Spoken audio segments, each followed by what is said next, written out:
السلام علیکم ناظرین، سردیوں میں امیونٹی سسٹم کو تیزی سے بوسٹ کرنے والی یہ اثردار ریمیڈی ان بہن بھائیوں کے لیے بے حد مفید ہے جن کو آئرن ڈیفیشنسی، جسم میں وٹامن ڈی اور کیلشیم کی کمی، جس سے کہ ان کی ہڈیاں کمزور رہ جاتی ہیں، ہڈیاں بھربھری اور جوڑوں کی لیس ختم ہو جاتی ہے، جس سے کہ گھٹنوں، جوڑوں اور کمر میں نہ ختم ہونے والا درد شروع ہو جاتا ہے۔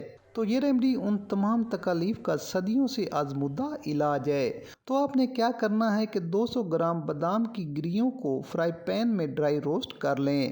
2 سے 3 منٹ ڈرائی روسٹ کرنے کے بعد ان کو برتن میں نکال لیں۔ اب اسی پین میں 1 چمچ دیسی گھی کو گرم کر لیں۔ جب گھی میلٹ ہو جائے تو اس میں 100 گرام ککر کی گوند ملا کر ہلکی آنچ پر فرائی کر لیں۔ تھوڑی ہی دیر میں جب گوند اس طرح پھول جائے تو اس کو علیحدہ سے برتن میں نکال کر کچھ اس طرح پھیلا دیں۔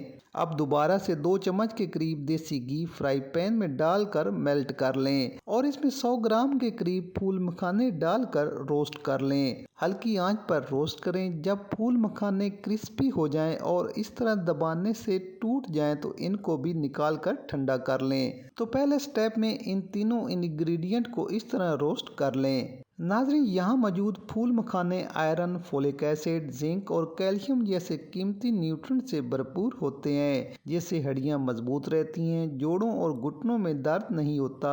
اس کے علاوہ کمر پین، پٹھوں میں کھچاؤ، کمزوری اور تھکاوٹ جیسے تمام مسائل ٹھیک ہو جاتے ہیں، جبکہ ککر کی گوند کیلشیم، میگنیشیم اور اینٹی انفلامٹری جیسے بے شمار قیمتی نیوٹرینٹ سے بھرپور ہونے کی وجہ سے نہ صرف کمزور ہڈیوں کو مضبوط کرتی ہے بلکہ جوڑوں اور گھٹنوں کی سوزش کو ختم کر کے درد میں بھی آرام دیتی ہے، جبکہ بادام بھی کیلشیم، فاسفورس اور میگنیشیم جیسے منرل سے بھرپور ہوتے ہیں جو آپ کی ہڈیوں کے لیے بے حد مفید ہیں۔ تو کیا کریں کہ تینوں انگریڈینٹ کو گرائنڈر میں ڈال کر باریک صفوف بنا لیں۔ اس کے بعد ہمیں ضرورت ہوگی 1 گلاس دودھ کی۔ ناظرین، دودھ بھی کیلشیم، وٹامن اے اور پروٹین کے علاوہ کافی سارے قیمتی منرل سے بھرپور ہوتا ہے۔ یہی وجہ ہے کہ دودھ ہماری ہڈیوں اور پٹھوں کی گروتھ میں اہم کردار ادا کرتا ہے۔ دودھ کو کسی پین میں گرم کرنے کے بعد کیا کریں کہ ایک پوٹلی میں 2 چمچ کے قریب دیسی گڑ پیس کر ڈال لیں اور 1 چمچ سونف ملا کر اس پوٹلی کو دودھ میں شامل کر دیں۔ ناظرین، دیسی گڑ میں calcium, iron, phosphorus, magnesium, selenium اور مینگنیز جیسے قیمتی منرل کے علاوہ وٹامن B6 اور B12 موجود ہوتے ہیں۔ اس لیے گڑ نہ صرف ہماری ہڈیوں کے لیے بلکہ بلڈ پروڈکشن کا بھی بہترین ذریعہ ہے۔ اس کے علاوہ نظام ہاضمہ کو بھی بوسٹ کرتا ہے، جبکہ سونف آپ کے معدے کے لیے، آنکھوں کے لیے اور دماغ کے لیے مفید ترین مانے جاتے ہیں۔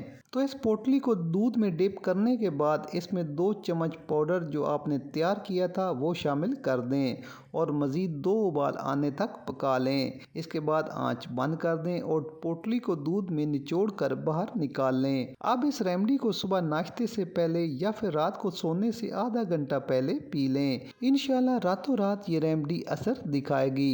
تو ناظرین، سردیوں میں اس ریمیڈی کو بنا کر ضرور استعمال کریں اور اپنی دعاؤں میں یاد رکھیں۔